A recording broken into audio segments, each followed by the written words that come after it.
guys. Morning guys.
Okay, good morning everyone. Thank you for being here today as appointed corporate consultant for Satay Part 1. So our goal today is to formulate a comprehensive international expansion business plan. We have a total budget allocation of RM 10 million to penetrate a strategic foreign market. Before we proceed, Nasuha, do you have a full quorum for today's session? Yes, Mr. Chairman, all the members are present and accounted for. I have prepared the attendance sheet and I'm ready to record the discussion, decision, and action item in the minute of meeting. Thank you, Nasuha. So let us begin. Strictly follow our 6 items agenda today to ensure time efficiency. Let us begin with agenda 1, which is market selection and consumer landscape. I invite our market research team, which is Aiman and Zuhaili, to present their comprehensive findings. Thank you, Mr. Chairman.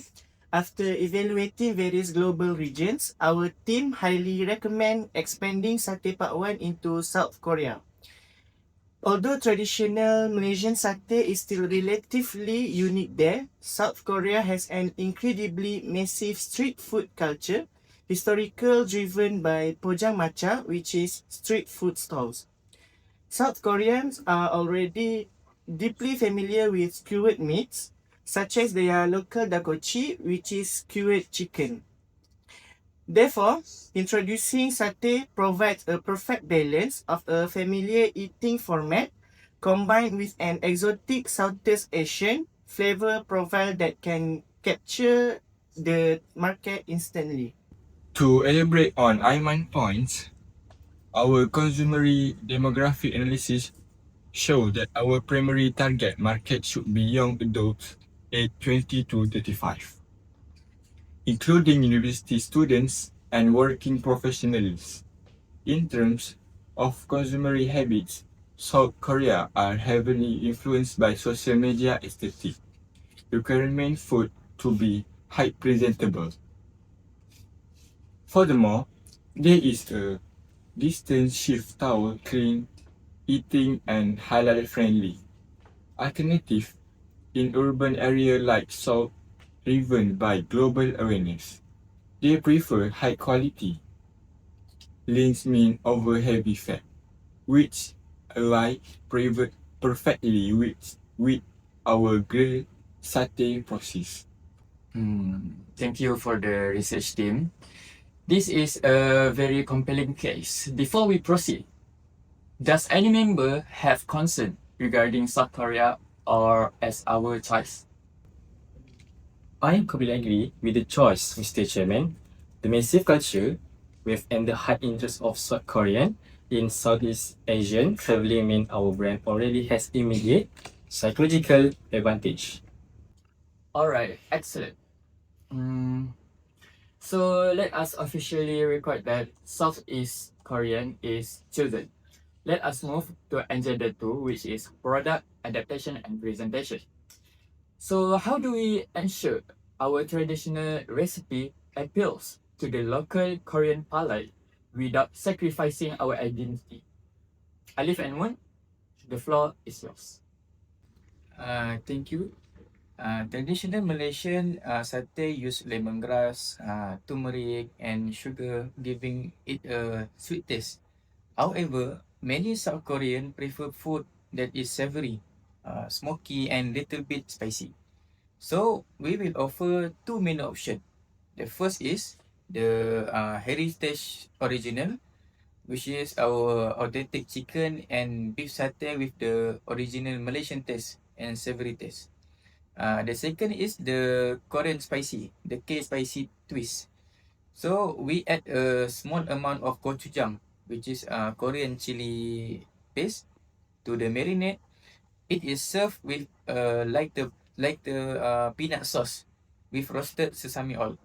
This combination bring together Malaysian and Korean flavor, making it enjoyable for both people who like the food and those who want to try something new. From a packaging standpoint, traditional satay serving method do not fit the height space, visual centric lifestyle of Seoul. I've designed an innovative, eco-friendly container called the satay cup. It's a double-decker cup where the bottom section hold a warm peanut sauce. Okay, and the top section neatly present five customized state of satay. The design allow customers to easily dip the satay and eat cleanly while walking around commercial district. Okay, making it highly eligible for viral social media content due to it clean trend design. Alright, the packaging design by Moon is excellent because it's mean our physical flagship store does not require a massive dine-in area, allowing us to reduce high commercial rental rates in prime city zones. Alright, fantastic insight.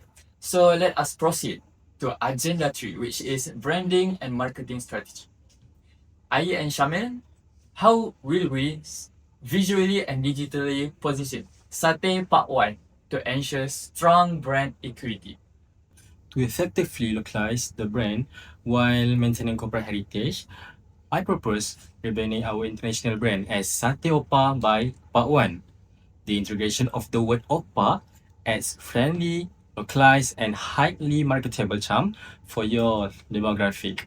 Our new corporate tagline will be Real Malaysian Flavor, Soul Close to You. As for the logo design, we plan a minimalized outline of the traditional Malaysian wow gulai.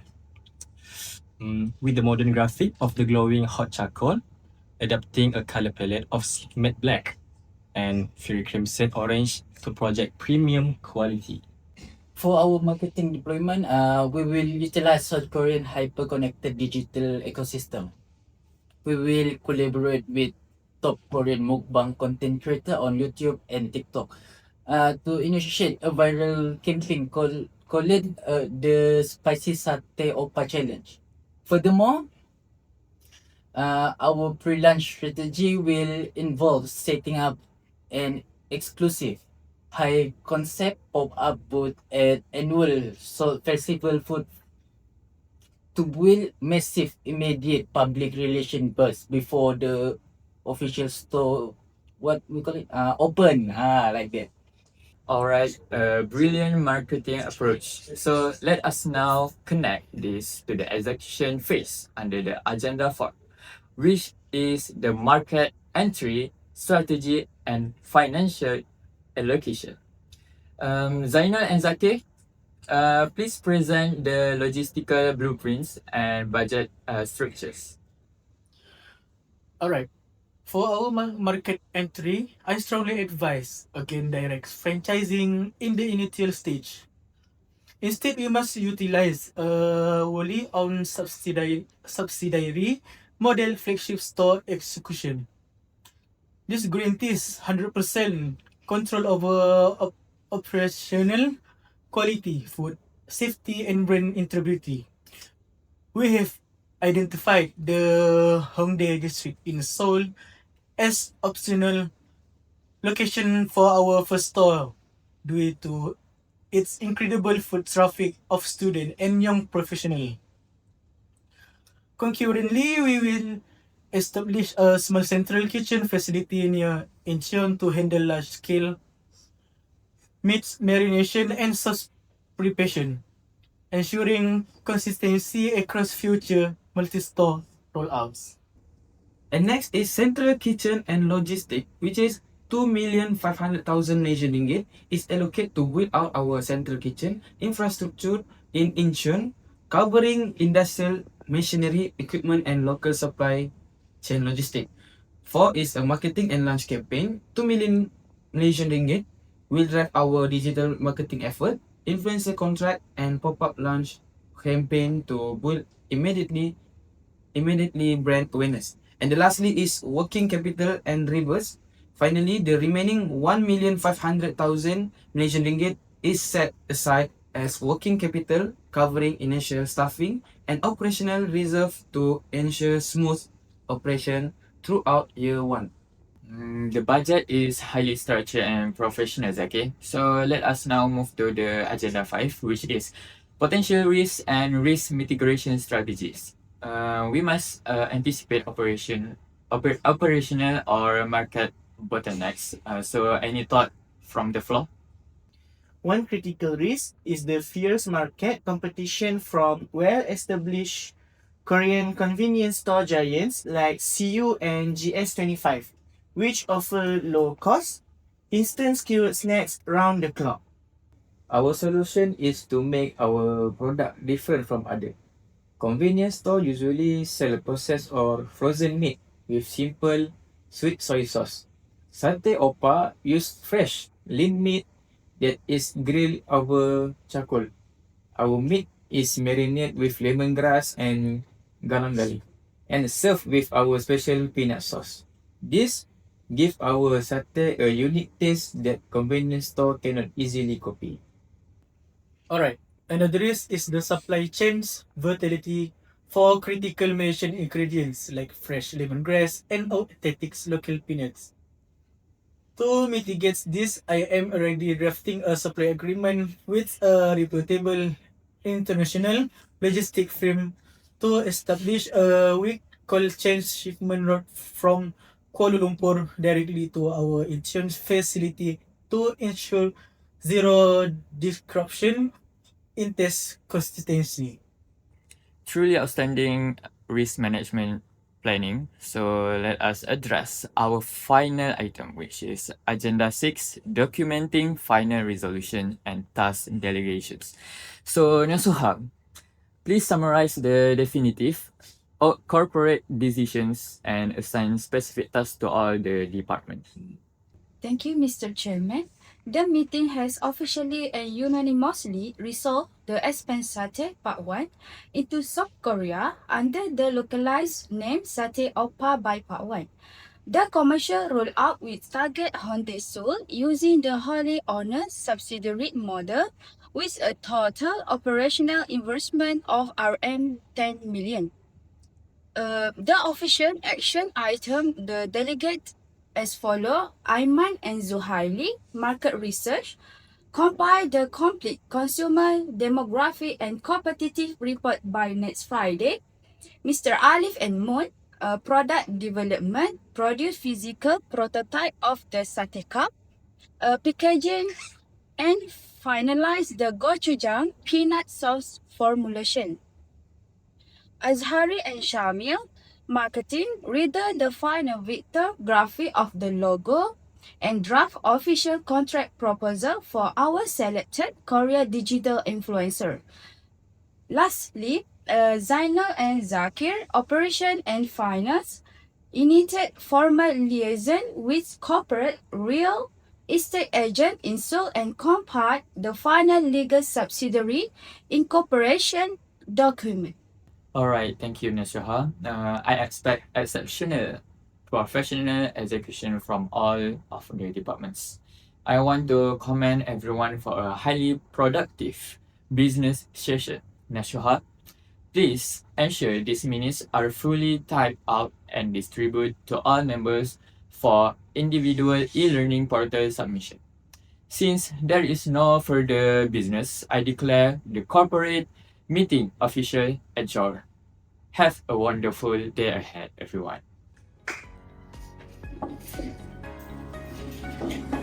Right? I think this